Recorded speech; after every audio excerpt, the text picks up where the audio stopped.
Excel contains about 500 worksheet functions. We all know about sum and count and VLOOKUP and all the other commonly used functions. But out of those 500, there are just as many functions that have obscure use cases. And two of these functions, Roman and Arabic, are what I'm going to cover today. Roman converts a normal number into a Roman numeral, and Arabic goes the other way, converting a Roman numeral into a normal number. If you want to follow along, you can download a copy of the practice file from the link in the description below. Now, I will admit before I start, converting numbers to Roman numerals and Roman numerals to numbers probably isn't the most useful of features in Excel, so I did struggle a little bit to come up with meaningful demos. However, I was on a Zoom call the other day and noticed that one of the participants had a clock on the wall with Roman numerals, and I thought, hey, that would be a good example for my demo. So imagine that you work in a factory that makes these clocks.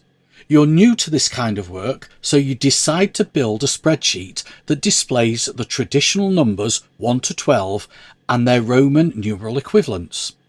So in B2, I would type equals Roman, open brackets, select A2, close the brackets, and enter. It's as simple as that. And then I will copy it down, and I now get the Roman numeral equivalents in column B of the numbers that are in column A.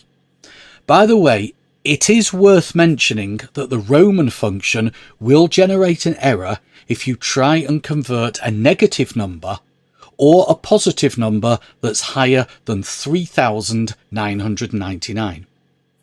What about going the other way, from Roman numerals to normal numbers, or Arabic numbers as they're often called? To do that, we use the Arabic function.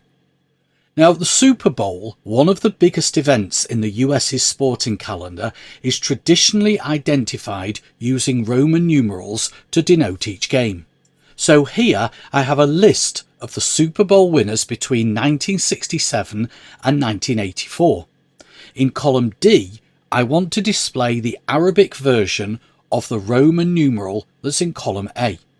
So in D2, I type equals Arabic, open brackets, select B2, close brackets, enter, and copy down.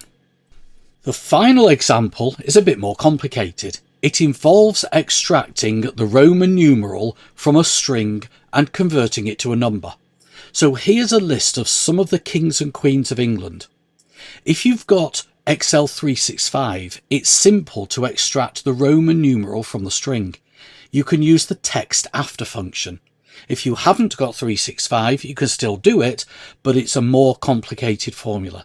So I'm going to stick with the TEXTAFTER function. So I'll type equals TEXTAFTER, open brackets, select B2, put in a comma, and then in double quotes, I put a space and close brackets. And what that is going to do is extract the text that comes after the space in B2. And then I copy that down. Now there's an error in column C on row 7, and that's because there's no space. Victoria isn't known as Victoria I because there's only been one Queen Victoria. I guess if there was another one in the future, this one would be known as Victoria I, and the future one will be known as Victoria II. Anyway, that's not something for me to worry about. So I'm going to amend the formula. First of all, I'll delete the ones that have got the error. I'll edit that formula, and I will wrap the existing function within an IFNA function. So I'll put IFNA, open brackets, click after the closing brackets of the text after function, put in a comma, and then in double quotes I will put a capital I, which represents the Roman numeral 1, and then copy that down. So what that's saying is if that TEXTAFTER function generates an error, then replace the error, the NA, with a capital I. So that's extracted the Roman numeral. Now I want to convert that to a number. So I wrap the existing function inside the Arabic function. So I will delete all the formulas except the first one. I will edit that cell, and the formula's already there. I'll put Arabic, open brackets. Everything else that is there can stay as it is. Put in a closing bracket at the end, and I get my number 1. Copy that down, and you can now see that I've got the Arabic number that represents the Roman numeral from each cell.